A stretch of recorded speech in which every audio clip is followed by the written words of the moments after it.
chance to make it 28-3. Arthur Blank loving it. Up by 25. Toss to White. He's in! What a comeback!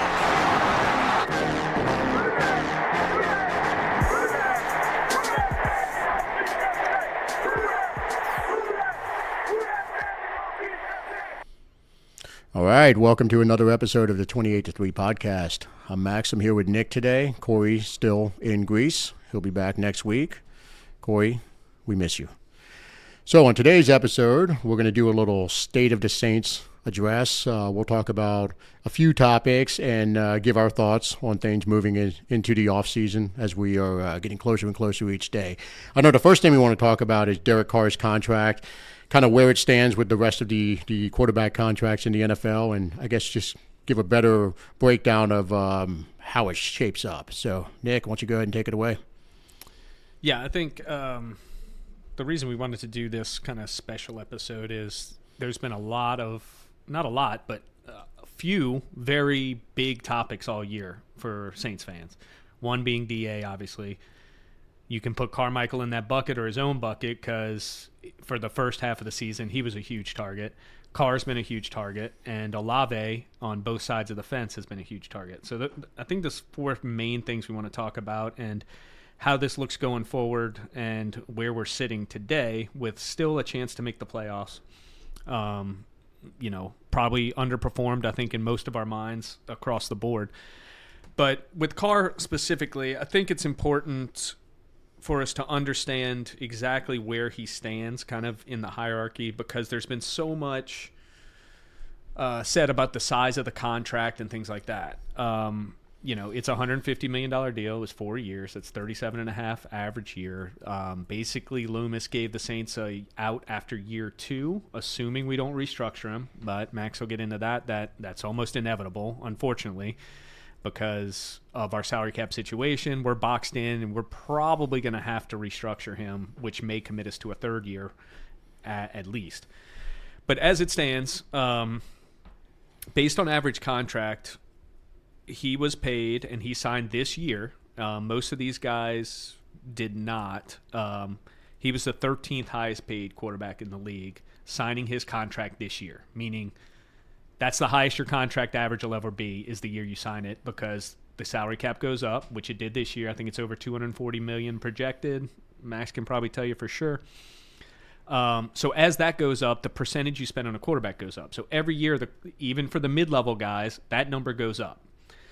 So of those quarterbacks that are currently paid more than Derek, most of them we would agree deserve it, but there's also some outliers in here that would probably shock some people.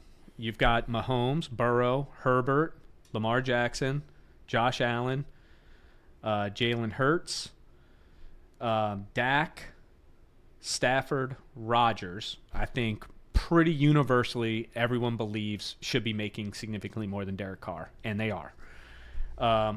Stafford, since he's at the back end of his deal, is a little bit closer. I think he's only making $3 million more than him, but he's at the end of his contract, and I think he has to re-up next year, and you can bet that number's going higher. Then you have Russell Wilson making significantly more. Kyler Murray, Deshaun Watson, and Daniel Jones, all making well more than Carr. I think even the biggest Carr hater could agree that the performance of Russ, Watson, and Daniel Jones, that's probably what we're getting. Maybe even better than a couple of those guys, but you definitely wouldn't say those guys are better, and they're all making significantly more money. Deshaun Watson makes $9 million more a year. Kyler makes $9 million more a year. Russ makes $11 million more a year. We're talking about a lot of money more that those guys are making. Then you get to the other part of the league that all of these guys are making less than Carr this year, but next year I believe all of these guys will be making more than Derek Carr. And, there's a couple debatable ones. One is Cousins. Cousins made this year $2 million less than Carr, but it's the last year of his deal. So he's going to re-up. There's no doubt wherever he goes, it's probably going to be a short deal, but it's going to be well more money than Carr's making per year. I would say Cousins probably looking at a 3-year, $130, $140 million contract, something in the low 40s. which would put him about $3 to $5 million more than Carr a year. I think that's almost a guarantee. Tua's going to get the big deal. They have to. He's going to get the $45-50 million a year. There's no doubt about it. He'll be making 10 to 15. And wherever you stand on Tua, yep, he's definitely played better than Carr this year, no doubt about it. So no harm. They're spending $10 million more a year to have him rather than Derek Carr. Totally understandable. This one's 2 years out, most likely, but they can re-sign him next year. Brock Purdy. Purdy's going to get paid. There's a big debate about him out there. You know, you're on one side or the other. I happen to be on the side that I think he's a legitimate player. He's proved it this year. He's throwing down the field, but he has the most perfect situation in the NFL. He's got a dominant defense. He's got the best running back in the league. He's got 2 dynamic receivers and a top 3 tight end. The guy and a great offensive line, maybe the best offensive line in the league. He has the perfect situation. So we'll have to fast forward 3 years or so to see if he can carry a team once the salary cap clears and he's taking up a lot of it. But we'll see. Justin Fields is a big one. He is due the 5th-year option they have to decide on, correct? Yeah, I believe so. So chances are, I would assume, I don't know how they'll play that because the belief is, and I think Max believes this as well, is that they're going to trade him in order to use that first pick on a new quarterback, presumably Caleb Williams. If they do, where does that leave Fields going to another team? If he's going to be traded, they're going to have to sign him to a new deal. There's no way they're going to give up big assets and not sign him. So you can probably expect that contract to be at least in the Derek range, probably more because of his age and his skill set. Well, and go ahead and say this, Justin Fields, this is actually the 4th year of his contract that he's going to be going into. So they still have, any team that would acquire him would have the 5th-year option as well. So you would have 2 affordable years. But they have to decide on that before the season, correct? Right. Now, I would assume if you're giving up draft capital for Fields, you're probably going to go ahead and pick up the option. You know, what's the due date on that as compared to the draft? It should be before the draft. So the Bears have to decide whether to pick it up, probably before trading him. Well, the Bears could technically agree to a trade and process it on the first day of the league year, kind of like the Rams did with Stafford when they traded for him. Right. Who was the other one that it happened? But the 5th-year option would have to be decided by then. Yeah. So it gets interesting. But I think all of us are leaning. They're sitting on the number 1 pick from Carolina in one of the most, insane trades in recent history. It's almost like the Cowboys and the Vikings trade. Yeah, from the Herschel Walker days. And you get like Michael Irvin, Troy Aikman. I mean, they just, in those 2 drafts with Aikman, Irvin, and then Emmitt Smith the year after. I think they were in 3 successive years. I think 2 of them came from that trade directly. I don't remember exactly. But that trade put them into 3-time Super Bowl champs. Actually, correction. So they would have. So this past year, teams had until May 2nd to exercise the 5th-year option on rookies drafted in the first round of the 2020 draft. Fields was first round of 2021. So I'm gonna go ahead and assume it'll be around May 2nd. So right after the draft, possibly during, depending on when the draft falls this year. Okay, so they'll have made that decision. Things, yeah. They'll be talking with the team they're trading it to. They'll probably exercise the option for him. So he won't get paid this year, most likely. But as soon as he goes to another team, it's a high likelihood they would restructure and give him a long-term deal. Yeah, you would think. Well, they're going to pick up the option if nothing else. Right. After him, we got Jared Goff. He's getting paid more than Carr. You can mark it down. They are going to keep him, in my opinion. Do you think he gets more? Yes. He's already making 34. There's no way he's going backwards. It's going up. It's over 40 for sure. Yeah, you're probably right. It's just it's kind of crazy because they're essentially the same kind of player in that they're middle of the pack. If they're surrounded by great pieces, they can perform pretty well. They'll get you to the playoffs if surrounded by great pieces. Right. That's the whole point of this, though. That's what it costs for that guy now. I mean, Daniel Jones got $40 million last year. So you think Goff's taking less than Daniel Jones? No way in hell. His agent will not allow that, and there would be a suitor for, what is he, 28, 29? Which is wild because it feels like he's been in the league for like 20 years. Someone will give him $45 million if they let him hit the open market. Yeah. That will happen. Jordan Love is on the 5th-year option. He's going to be re-signed. He just threw 30 touchdowns. He's 26 years old. Yeah, he's young. He's very young. So, right, he's going into his 5th-year option year. Oh, no, this is his 5th-year option. No, this is his 5th-year option Right, so they year. have to sign him. Guaranteed he's getting more than Derek Carr by a good margin. Yeah, he is on a 1-year, $22 million contract right now. So you can mark it down, $200 million contract for Love. There's no way it's not happening. They won't walk away from him after a 30-touchdown, 9 TD season in his first season. There's no way they're walking away from that. He's getting paid. It will be more than Daniel Jones, which puts him $5 to $10 million more than Carr. Trevor Lawrence. Okay, he's not in his 5th year. That's next year for him. So his agent's gonna be looking for a contract this offseason. There is no way they're walking away from him. That's gonna be a $40+ million deal. The one wild card, I think, and is Baker Mayfield. He's obviously on a 1-year deal. He took no money to go to Tampa. How good of a selling job did he do to Tampa? I think his open market is probably a little bit below what Derek's was last year. But that doesn't mean a team You think doesn't... it's below? I don't know if he gets, on the open market, gets 37.5. I think he would get 37.5 from the Bucs if they bought in. So I could see a 4-year 160 for Baker from the Bucs. Open market, I just don't think he's as well liked as you think he is. Well, I'm looking at it from a standpoint of if he leads them, and this obviously we're recording this a couple of days before the Saints-Falcons game.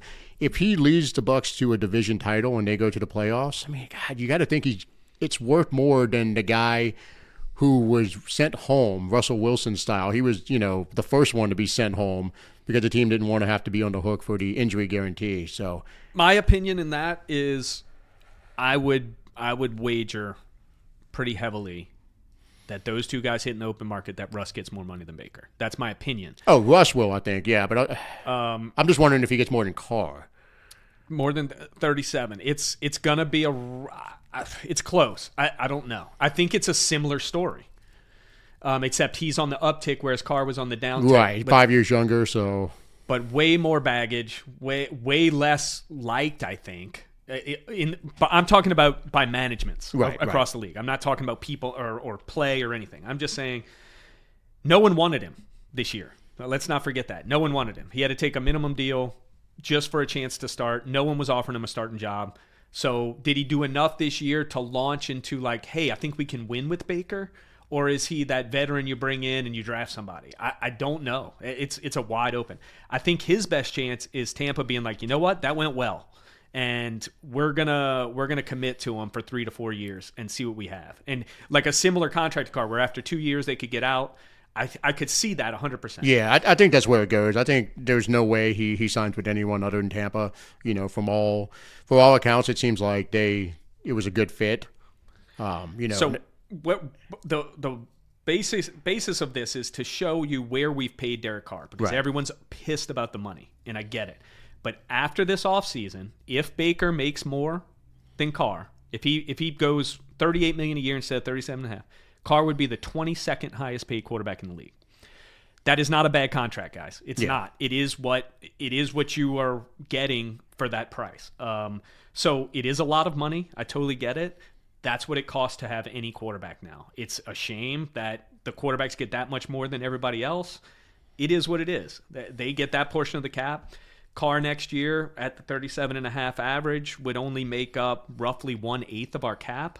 That gives you a lot of flexibility in the cap. You have 21 teams committing more resources to quarterbacks. And I make the argument of I think there's only 6 of those guys that actually make that money worth it. How many of them are the dynamic game changer? How many Mahomes and Burrows and Lamar Jackson? I mean, even Justin Herbert, who I love, has a losing record as a starter. So who's really moving the needle for that type of money? There's not many. There's 5 or 6 guys. Yeah, you're right about that. And honestly, this exercise does really put it into perspective that Carr isn't. I mean, his contract really isn't out of line or crazy. It just seems like it because the quarterback market, for all these years, Drew Brees, what did Brees top out at? Cap figure-wise for a single season. It wasn't 25, maybe? Yeah, something like that. And look, the guy's only been retired for 2 or 3 years at this point, and Daniel Jones is making 40 now. Right. To see the way the salary cap numbers have just exploded for quarterbacks, I think it's kind of skewing our perspective on the actual contracts themselves. Right. Like you touched on, when Daniel Jones is getting a big ass contract and making more than Drew Brees ever did in a season, that's, I mean, A, there's something wrong with that, but B, it's also a sign of the times that we're in. And it tells you how successful the NFL has been because the cap has just blown up over the last 5 years. It's gone crazy. So the quarterback being the most important position, and a lot of teams who have no quarterback are willing to overpay for quarterback. I don't think we overpaid. I understand he is not an elite quarterback. That's not the argument we're having here. The contract is not crippling the team. You're getting the player for the price. Okay. Yeah. You didn't pay the extreme price and getting a Daniel Jones performance. You're getting the middle player for the middle price. Yeah, you're getting the mid performance for the mid price. So you need to make it up elsewhere with that extra money and have a better team to support a mid quarterback. Right.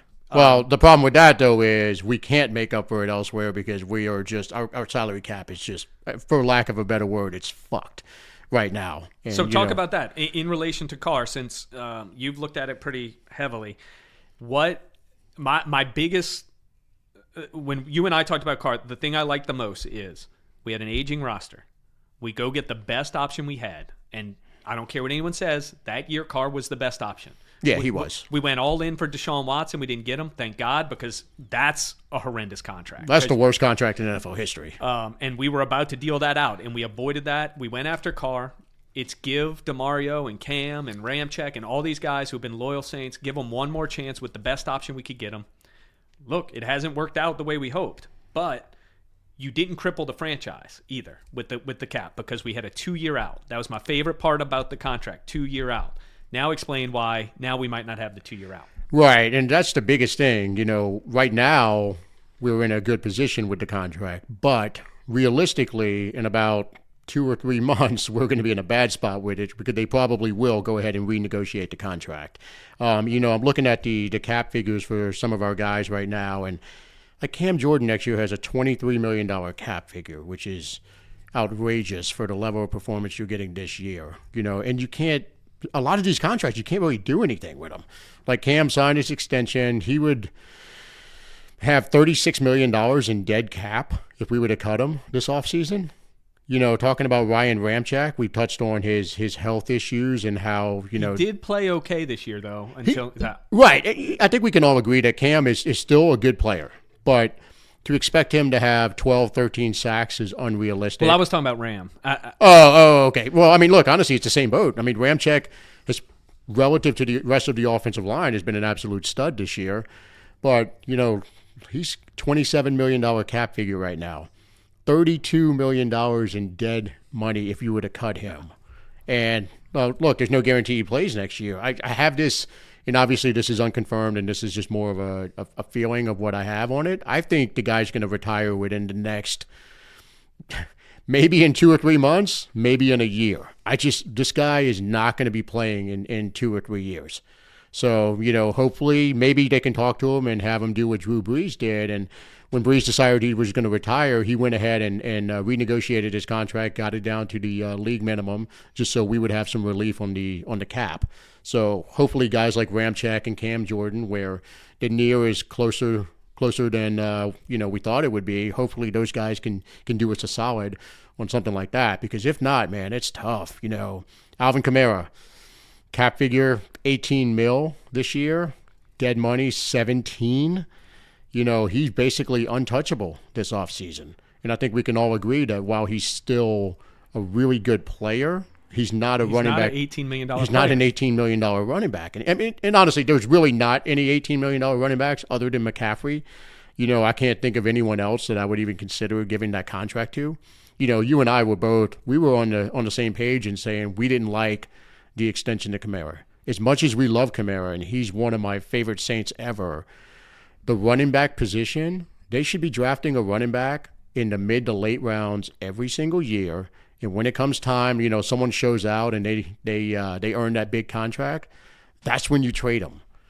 Go pick up a second or a third or whatever you can get for them and just continue the process. You can't give those guys big contracts. So just so you know, when we were talking about Carr and he's paid, as of next year, it will be 22. As of this year, it's 14th, I believe is what it was.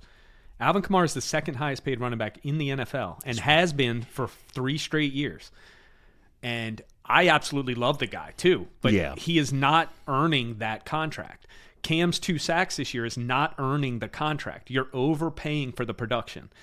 And everyone who's listened to any episode knows how much Max and I love Cam Jordan. We're not knocking him at all. The thing is, the on-field production is not matching what he's getting paid this year.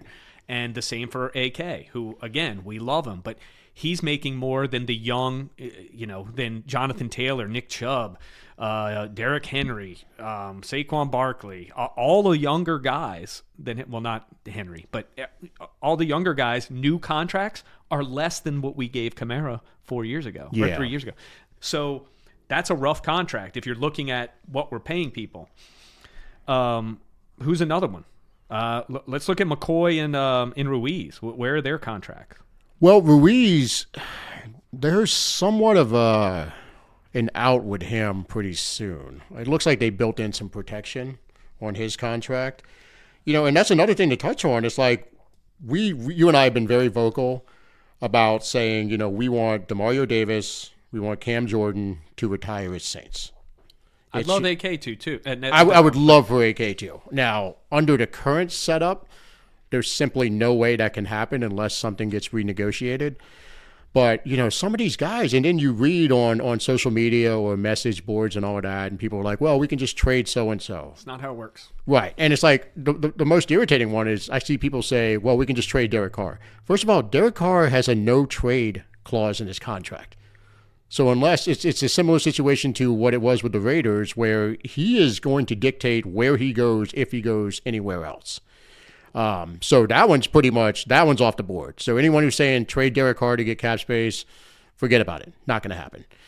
AK, possibly. Now you just brought up Cesar Ruiz, so I'm looking at his contract.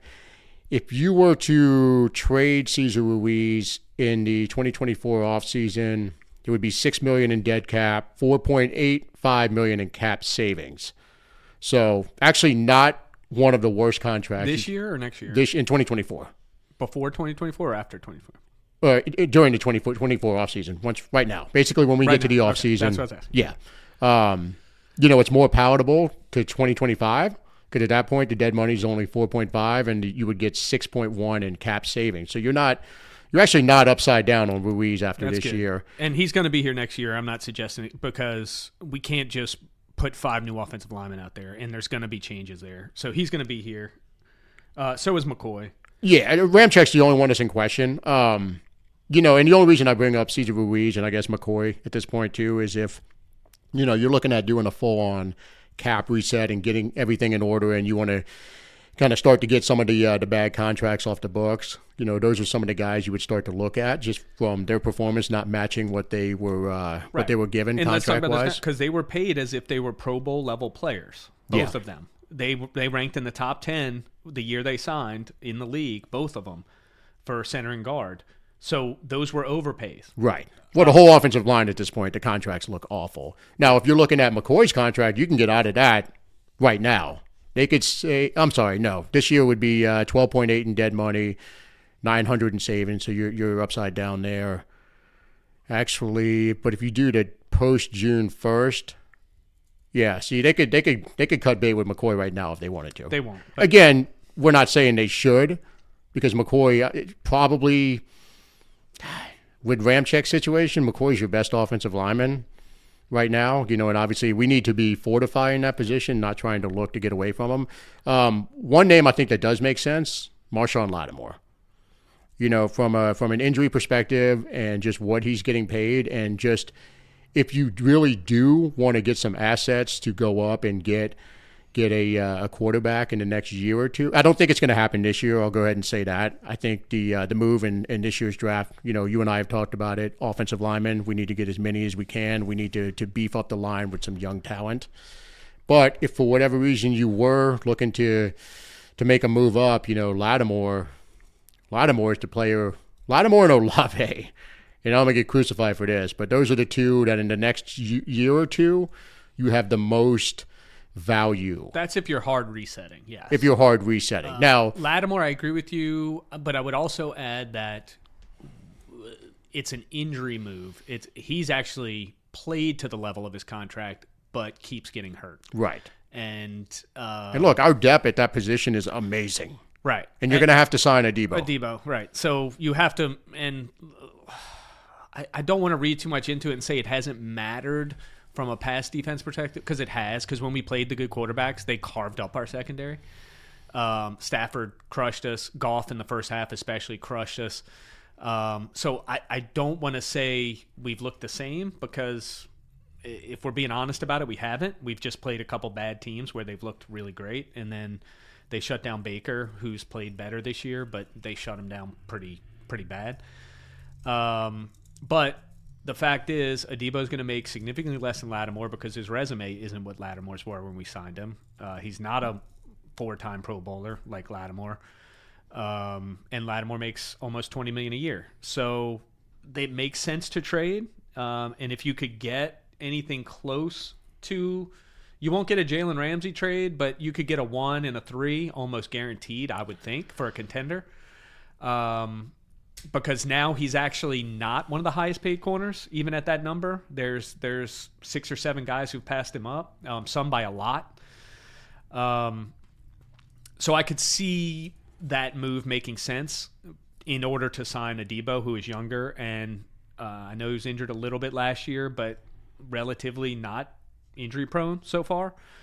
And then you slide Alante over, but I don't think it's next year either. I think he's here. Yeah, I think, we probably should have prefaced it with this. It's I think this offseason, you're going to see everybody stays. They're going to make one more run at it, just like they've done the last few years. DA's going to be back. They're going to say, you know what, we were close. Whether we make it to the playoffs or not, they're going to say, hey, we made it, or we were damn close to making it to the playoffs, and they're going to run it back. I don't think you're going to see, barring a surprise, I think most of the players will be back for another year. I'm looking at 2025 offseason. That's the year that if we fall flat on our faces next year, we don't make the playoffs, that's the point where you got to cut bait with DA. That's the point where you probably got to start looking at getting rid of Carr, and you got to get younger, and you got to do a reset. And that's where it would make sense to really talk about trading like a McCoy or Ruiz or someone like that if you want to recoup some capital. I mentioned Olave because he is young. He's a really good player, and I know Nick is going to go ahead and give us the Olave debate, kind of where he ranks in the grand scheme of things with the rest of the receivers in the NFL. But that's someone who you could get a first-round pick for Olave. Yeah, now, I'm not saying we do that. We're not doing it this offseason. I'm talking about after next year, so the 2025 offseason at the earliest, before you commit to giving this guy $20, $25, $30 million, whatever the going rate is for wide receivers at that point, because that to me is a contract I don't want any part of. And I should have, when I had my whole comments about Olave earlier in the season, the Saints should trade him. That's what I'm looking at. I'm looking at in 2025, once you start getting close to the 5th-year option and giving him that full-on contract extension, he's not the type of player that I'm paying that money to. Right. I liken it to the Christian Kirk contract that the Jags gave him. Yeah. If you pay him at that level, you'll be disappointed. It doesn't mean he's a terrible player. It's just... Yeah, he's a good player. He's a really good player. When you're paying $22, $24, $25 million, they have to be able to take over games. And right. He has not shown that. You watch CeeDee Lamb this weekend. Oh, my God. If you watch that, if you watch Tyreek Hill, if you watch A.J. Brown, if it doesn't mean they go out there and have 100 Justin Jefferson, Jamar Chase. There are these guys in the league who can simply just take over a game. Yeah. Where you like, oh, that guy can't guard him. So we're going to him 15 times and he's going to kill you. He has not proven to be able to do that. And if you give that guy $22, $25 million, which may be the asking price, it can severely damage your team. Yeah. Because you're not getting the production you're paying for. Well, let me say this: I'm not saying he is just a similar player to Brandon Cooks at all. He's not. But what I'm is. Why do you think he's not? What does he do that differently? They're both excellent route runners. They're both small. They're both pretty quick. Fast. Yeah, and maybe no, that was probably an incorrect statement. They don't break tackles. Yeah, this is true. Well, maybe I will say I am comparing him to Brandon Cooks, but I think what the Saints did with Cooks is going to be what we end up doing, hopefully, with Olave. and that you realize 2 or 3 years into it, this is not the guy I need to be paying a top flight contract to. He's not an elite receiver. He is a very good receiver. Ideally, he's a 1B to somebody else's elite 1A. And I think, I'm hoping that Brandon Cooks is the blueprint for what we end up doing with Olave. Under the current form that he's in. Now, let me say this. If he miraculously turns into Justin Jefferson, obviously you can pay him a contract. But if he continues on his current trajectory, I think Brandon Cooks, that's the template for what you want to do with a player like that. Get that first-round pick back. Get the first-round pick back. Obviously, it's still a loss in the trade, what we gave up versus what we'd get back. But you could probably get a 1 and a mid back for him because of his age, and his skill set is really, really good. Yeah. It's just, let's talk about that real quick, because I think this is another big debate that's been going around. It seems like, a lot of Saints fans have either sided with Olave or Carr for some reason. Like somehow it's one or the other that's our problem. Right. I don't think either is the case, but there's a lot of people who think he's elite as Saints fans right now. So, we were looking at, okay, how good is he? It's another 1,000-yard season, which is really good in the league now, but is it that big a deal? 17 games. There's still not a lot. There's still not a ton of people do it. You're going to have about 30 a year that do it, right? So that's an average of 1 a team. Okay, so agree. Not an incredible feat. I mean, that's 58 yards a game. Right. It's not great, but let's see. How many do we have right now? Right, with 1 game remaining, we have 24 that have hit 1,000 already. He's one of them. He's 18th in the league in yards. Okay. There are 6 more that are within 100 yards. So theoretically, you could get 30 on the nose that are 1,000 yards. He'll probably rank somewhere around, at the end of the season, he's pretty heavily behind number 16. So anywhere from 16 to 24 is where he'll end up. Okay? So he'll end up in that not top half in stats. He doesn't score touchdowns. He's got 4. Second year in a row, he's got 4 touchdowns. This is not a game breaker, okay? We know he can get deep, but he doesn't get deep and finish the play. He gets deep, falls on the ground, or, dives, whatever he's doing. So that's not elite. In the NFC alone, just tell me if you wouldn't take any of these guys over Olave. And this is not to disparage him. This is just to show where he sits in the hierarchy of the league right now. Yeah, and before we start this, let's go ahead and say we both think he is a really good receiver. This is not at all to sit here and say this guy sucks, but this is a good exercise to play in that would you take him over such and such player? So game show style, feed him to me and I'll say yes or no. CeeDee Lamb. I'm taking CeeDee Lamb. Yeah. A.J. Brown. A.J. Brown. Cooper Kupp. Puka Nacua. Jesus, right now, Puka. Yeah. Well, he's going to set the all-time rookie record. Yeah. He only has 5 touchdowns, so that's a knock on him too. But he's got 100 catches. He's going to have 1,500 yards. Olave's never touched that in his first 2 seasons. Yeah. So, Amon-Ra St. Brown. St. Brown. Deebo Samuel. Oh, God, Deebo. Brandon Ayuk.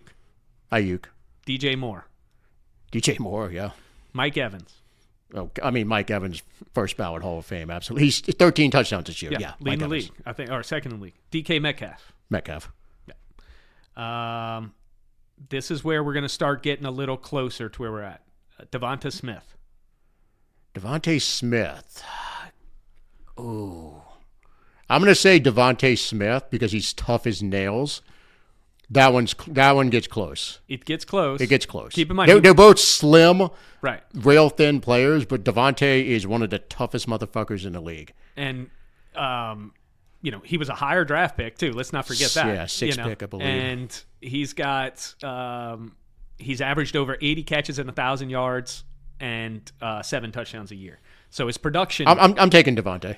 Okay, I did too. I thought it was close. But it's close though. I'd take Devontae. After that, I think it gets a little. This is where we really are going to fall. Chris Godwin. Man, Godwin of 3 years ago, but Godwin of today, that's a toss-up. That might be the first one I take, Olave. Okay. Terry McLaurin.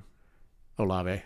Would you? Okay. That's a tough one for me. That's a borderline. I mean, he's Pro Bowler last year, right? Or year before? You know what? No, give me McLaurin. Okay.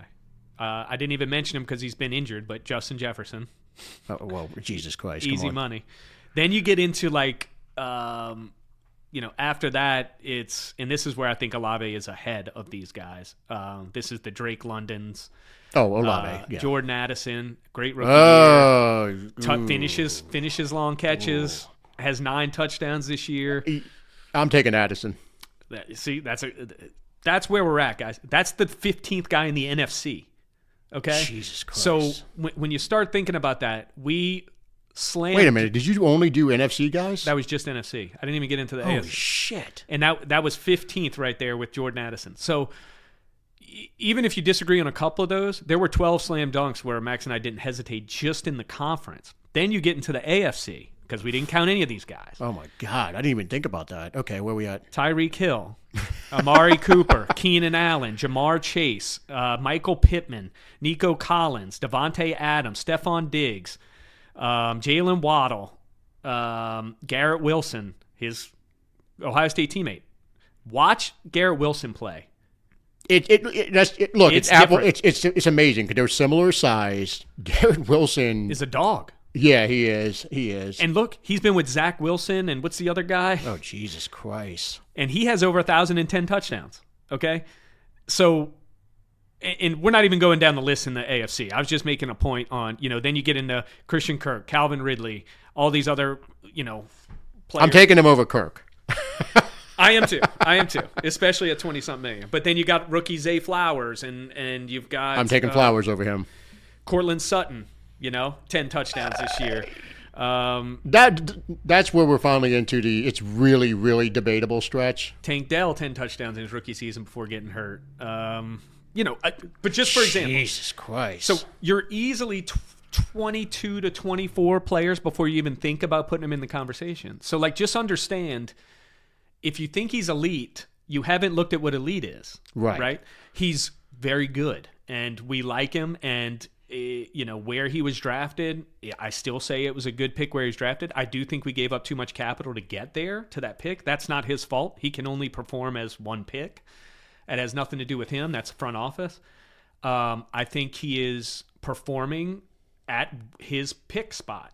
Yeah. But he is not an elite receiver in the NFL yet. He's not. Yeah, and honestly, his skill set, look, to me, he's an amazing second wide receiver on a team. If the team has like an elite, Right. He's bona Devontae fide- Smith for the Eagles. He could be. Yeah, that. he's exactly. When you got A.J. Brown across from you, and that's the guy you're going to in crunch time. Dude, I think this would open a lot of eyes if people were to think of it this way. I'm glad we're doing this exercise. And it really, my God, it didn't even dawn on me that you were only rattling off NFC wide receivers at first. And That's fucking crazy. We got to to 15 15th before we were like, okay, maybe we're there. So, it's one of those topics that I think they get runaway trains with fans, in that you want to stick up for Olave because you had people supporting Carr kind of dogging Olave. Yeah. We've gotten on both players back and forth. Olave's had some bad performances. You can't dispute it. Carr's had bad performances. You can't dispute that. So you need to understand where you're at. And Max talking about the future 2 years from now, we're going to fifth-year option him. And if we keep him, we're going to be paying him $20 million on his fifth-year option, I believe. What is it? It's almost 19 or something for a rookie receiver. But he's going to get a bigger contract than that. Right. If he continues to put up 1,000 to 1,100 yards a year. So do you want to be the team touchdowns. that pays that guy $100 million? Fuck no. And no, because he doesn't change the game like the guys who are making that are. But, they're not just going to pay the top 3 that money. The top 15, top 20 make that money. But if you've got the 20th guy, you made a mistake. Well, it's a parallel scenario to the quarterbacks that we talked about earlier, where the 20th to 25th guys are making, 25, 30, $35 million. So it's the same Next situation. All these contracts are ballooning. So I think by the time Olave comes due for his actual extension, that damn thing's going to be 30. Yeah. Well, Tyreek's already getting 30, right? So it's already hit there. Isn't it 29? Something like that? It's just wild, man. So I'm just saying, like, you really got to think, and like Max said, you might just have to reboot after his rookie contract, trade him, get a one back because he's only going to be 25 years old. Someone will think they're a receiver away, and you can get that first round pick back and reboot. To me, the biggest problem is paying elite money to non-elite players. Yeah. And that's where we've gotten ourselves in trouble in the past. Exactly. We think they're elite because they're in the system and they fit you best, and that's true, but you still have to be disciplined in how much you pay these guys. Well, you see, that goes back to self-scouting, which the Saints, recently, notoriously have not been good at. We don't seem to really look at our team, look at our players, look at our coaches with a truly non-biased eye and say, hey, these guys aren't performing where they need to perform. It's not good enough, we can do better. And the problem is we keep throwing money to these people. We keep these coaches around, and that's tough, man. The reality is, and we've touched on this before, DA is going to be back. And that's the other topic of the focus of this, looking forward at the Dennis Allen situation and what is he going to be around? Is he not going to be around? I think Max and I both believe he's back next year. So that topic has kind of been, it's been beaten settled. To death. Right. We've beaten it to death. He's here, guys. Let's just move on knowing he's here. I guess there's still a question mark about Carmichael. You got to think he's gone. I short of us just putting up 60 points on the Falcons this weekend and winning a playoff game by putting up 40 points, I don't see any way you can bring him back. You would think they, that's what most organizations do, right? They throw the fans a bone, like, we're changing something. That was our problem. When the truth is the offense and the defense have performed almost identical as far as where they rank in the league. So Dennis is just as much at fault for his side of the ball as Pete is for the offensive side of the ball. And one might say they're going in opposite directions right now. Pete's side has gotten better while DA's side has, over the course of the season, gotten worse. We started out really well. But I think we all just need to acknowledge that we know DA's coming back. We'll see what happens with the staff. I would, at a minimum, hope for a new offensive line coach. It's not okay that a first-round pick can't even get on the field. And it's hard for me to believe that you whiffed that heavily on him, where he can't even get on the field to see if he can play. So at a minimum, I would like to see that. I'm totally fine if they let Carmichael go. But I think we all just have to accept that Dennis Allen is back next year for his third year, and we'll see what happens. Yeah, and I honestly think this offseason can be pretty much business as usual as it's been the last few seasons where, we're going to make another run at it. They're going to pray that DeMario doesn't fall off a cliff. They're going to pray that Cam still has some production still in him. Honey Badger, all these guys, they're going to say, let's take one more crack at it. And I think the first real chance for the long anticipated reboot, the national media, anyone that covers the salary cap has been predicting our cap reckoning for about 15 years now. And honestly, it hasn't happened. I think, if it's going to happen, it's going to happen at some point. Well, it's happening. This is what happens, right? You get old and you're still behind on the cap, and you have to. But we haven't had to cut anybody, though. We kept all these guys, and they keep giving them more money and pushing it, kicking the can down the road. We let a few go this year, right? Onyemata's not here. Caden Ellis is not here. Trey Hendrickson's not here. Yeah, but Caden wasn't paid yet. Onyemata, he only had I think it was a 3-year, $27 million contract. So really nothing outlandish. I'm just saying we couldn't. There's no way we just didn't want Trey Hendrickson, right? That one they chose. Well, they had to because they invested in the draft in two guys. I get it, but I'm still saying you still would have liked to keep him and have a deeper rotation if you could. And cap is why we didn't keep him and Marcus Williams. That's what it was. It was just cap. We got Marcus. Man, Mace. They could have found a way though.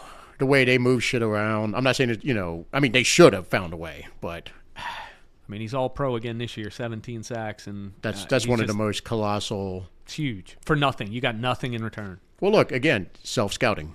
Yeah, that's just looking. That's looking at your defensive end room, and just not understanding that the best guy over the next few years is going to be the one you let go. The best part about that is Cam Jordan kept saying that he was the best guy in the room over and over and over again that last season and pushing him for Pro Bowl. I was like, y'all don't understand. This guy's a beast. He's literally telling everyone.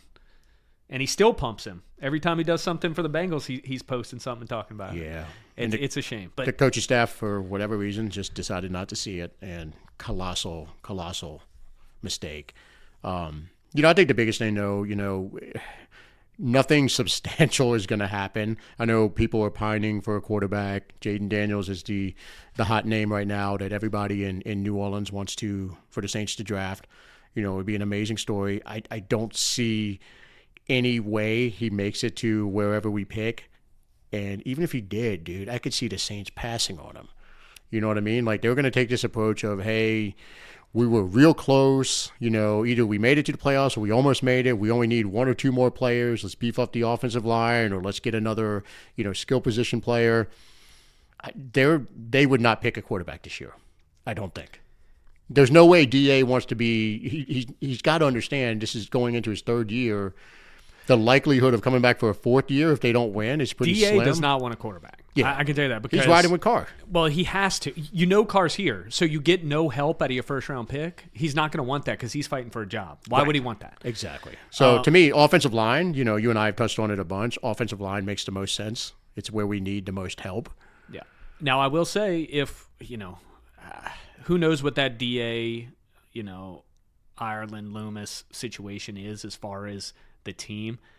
All I can say is if the front office is in love with the quarterback and he's there, I have zero problem with us picking him. And just like they did to, in Green Bay, to Aaron Rodgers. They were like, look, we're in love with Jordan Love. We're going to draft him. And everyone's going to have to deal with it. Well, look, their transition looks a lot less painful post-Rodgers right now. Yeah. We don't know how great he's going to be, but he played well. He's a starter. And this was a transition year, and they're 8-8 in a year that they thought they would be down. They've got a super young team now. They did it excellent. They've got a young quarterback, a young defense, a good offensive line, good young receivers, 4 of them that were drafted in the last 2 years. That team is on the up and up without taking a big step back. They could make the playoffs this year with a win. So if the quarterback's there and they like him, I'm all for it. You've got to always be planning. I didn't like it when Drew Brees was 34 years old and we're drafting Garrett Grayson. That made no sense to me. That was wasting picks. Drew was going to be here for years to come. But this is different. Derek Carr is not Drew Brees. We know that. So if there's a quarterback you love, if he has to sit for 3 years because Carr starts playing out of his mind, great. No problem. Yeah, no, and look, that would be the ideal scenario. I don't see any way. I don't see any way it happens. Maybe we pick somebody in the second or third or fourth again. I don't know how they feel about Jake Haener. Obviously, he didn't play well in the preseason, but, it's first preseason of his career. It's kind of hard to have those expectations on him to go out there and light it up. That being said, you said it. There's no way DA is going to look at this and go, yeah, give me a rookie quarterback. He's going to ride with Carr because he knows a veteran's probably, in his eyes, the best path for him to succeed and keep his job. To me, I think it's more likely, DA doesn't make it happen next year and we move on for the 2025 season, and that's when you see us possibly be in a position to go get a quarterback, and they might have to out of necessity for once.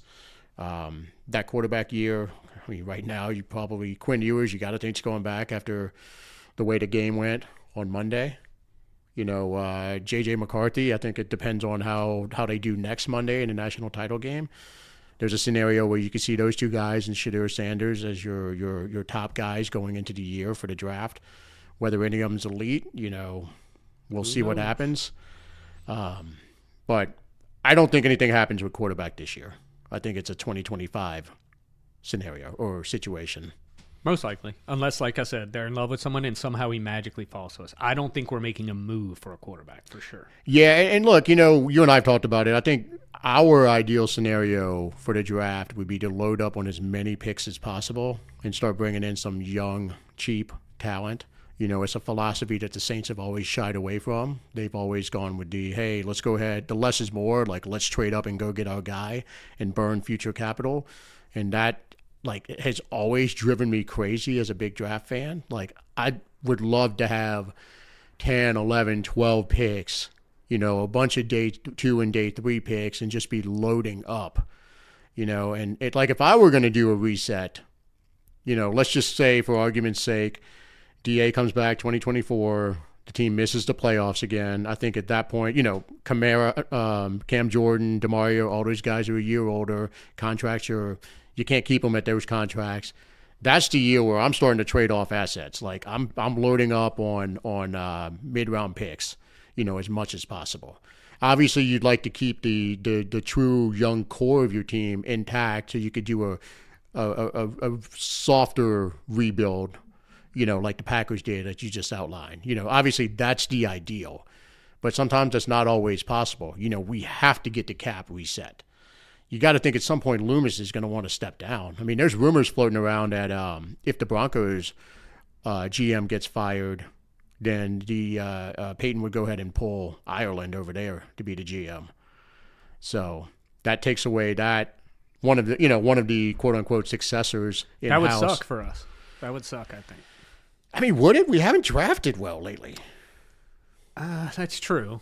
I mean, the track record, look, there's 2017, which is amazing. It's an all-time draft, but what the fuck have we done since?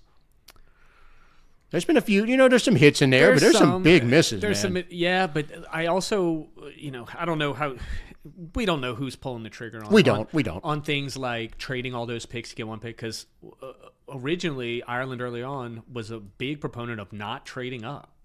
He said as much in an interview that he doesn't want to trade up, but that's always been Loomis's thing. Loomis loves trading up. He's done it since he got here, even before Drew. We traded up all the time. Jonathan Sullivan, Mark Ingram, Brandon Cooks, Chris Olave. We loved Davenport. We love packaging picks to go get somebody we fall in love with when, to my understanding, early on, that was not something Ireland believes in. So you wonder who's making those calls, and I wouldn't say, Olave is not a miss at the pick, so we can't say we got nothing, I don't think. And then no, he's not a miss. He's a good player. Adebo's a massive hit. Alontae Taylor is a hit for where he's drafted. There's players. It has not been perfect. We know that. We haven't hit the star since 2017. Yeah, we've hit really good players in the mid rounds and made a bunch of first round mistakes. And that's a problem, though. Yeah, it is. It is. If you're going to whiff on the first round, you got to hit on those mid rounds. Like, look at the Rams. The Rams obviously haven't had a first round pick in 7 years, but they've hit on mid round picks. You go back to Cooper Kupp being a prime example, Puka Nacua being another, a more recent example. The linebacker, I can't remember his name, Kyron Williams, the running back. Like, they're hitting on these mid to late round picks. The day 3 guys, and that's where the depth of your team is built. Yeah, I agree. But I think we've done that okay. I think it's been the early picks that we've done okay. But the problem is we just don't have that many swings at it. You know what I mean? Because we always end up with That's the problem. Right, we need more picks. We're not terrible at picking. I think we're terrible at capital management on the draft. Like when you get an Adebo, Alontae Taylor, Granderson. Granderson was undrafted, I believe. Undrafted. So was Shaheed. But this still is identifying talent, right? And then you have, Pete Werner's a second-round pick. He took a step back this year, though. I don't think he's as bad as he's been portrayed. I don't know where his numbers are at, but I agree. I thought he was going to make a leap. He did not make a leap. This is what, his third year? Yeah. You got to re-sign him after next year? Yeah, I'd re-sign him. Not for big money, but I'd re-sign him. I mean, good money, not elite money. But to get those type of pieces, the big misses are Peyton Turner, because he can't stay on the field, in the last 5 years only, I'm talking about. Mm-hmm. That was a huge miss. And Penning. If one of those two, that was previous to 5 years. That was 16. 2018? I thought he was 16. 2018. 18, you're right. Okay. So he's in the 5-year window. But again, that's another trade up where we gave up double for one guy, which I'm all against. And I don't know where Ireland stands, but, I'm sick that everyone thought it was going to be Lamar Jackson when we traded up. Like, it's just sickening to think about that now. Yeah, but, it's what it is. That was a terrible trade up, period. But either way, I think we've been okay at identifying talent after the first round. Olave's been a good pick, and Ruiz has been an average pick. Obviously, Davenport, Turner, and Penning, horrible. So that's what you get. But you also gave up extra picks to get some of those guys, and that's what really kills you. So you can afford a miss, but you got to hit on other ones. And, that's been our MO over the last 5 years, is screwing that up. Yeah, so Peyton Turner's going into, year 4? He's virtually done nothing. You can't fifth-year option him, so if he has a good year, then you have the decision. Yeah. And then you got Penning. I mean, my God. To me, try him at right tackle. Once we get to the offseason, take a look at Ramczyk and say, hey, maybe we can get Penning, and maybe he's more natural on the right side. I don't know. Maybe you try him at guard and he turns into the next Robert Gallery. You remember that one. Yeah. He was supposed to be a stud left tackle, and then all of a sudden he couldn't play tackle in the NFL. They moved him to guard, and all of a sudden he became a good guard. So, I don't know. Maybe Penning. It's his first full season, and I'm not going to give up on him. But you can't give up on him yet. It's pretty bad if you can't even get on the field as your 8th and 9th lineman. Yeah, like when our backup right tackle, who's a 6th or 7th round pick, Landon Young, was starting, and then he gets hurt, and then a free agent off the street who's like 32, 33, and former first-round pick, Cam Irving, to be fair. But when he's coming in over Penning, I mean, man, that's... Yeah, he's got a lot to learn, so hopefully he can. I don't know. Yeah, so... Well, I mean, I think that was a pretty good start to this sort of topic. I mean, this will continue to the offseason. We'll start talking about future scenarios, where we are, I guess, how our moves are going to impact the future. This one was more, I guess, a broad overview, but we'll get more in depth on some of it as we get into the offseason and actual moves start to happen. But you have any closing thoughts? No, that's it. I just think we needed to get some of that out as far as, where these people come, as far as where they rank in the league and the kind of production we're getting. And a lot of things you think we're overpaying for, we're actually okay. And a lot of the players we love are the ones that are actually underperforming their contract. Yeah, it was eye-opening doing the exercise with Olave. I think if people would look at it from that perspective, I think that would really open some eyes. And then the Derek Carr contract, from the way you painted it, and it's, we need to understand that it is actually a very fair contract for the production that we are receiving. Obviously, he needs to perform better going forward, but the reality is it's a fair contract. It wasn't a terrible front office move. Right. Is the reality. Yeah, and look, all of us were happy when we got him because we were in the Andy Dalton, Jameis Winston, Trevor Siemian abyss of the last year and a half, 2 years. So, yeah. But with that being said, that'll wrap up this episode. We'll be back next week. We think Corey will be back. Who knows? Maybe he's going to be on a permanent honeymoon. Either way. Lost him to Greece. Shout out to Corey and Lizzie. And we'll catch you guys next week. Who dat?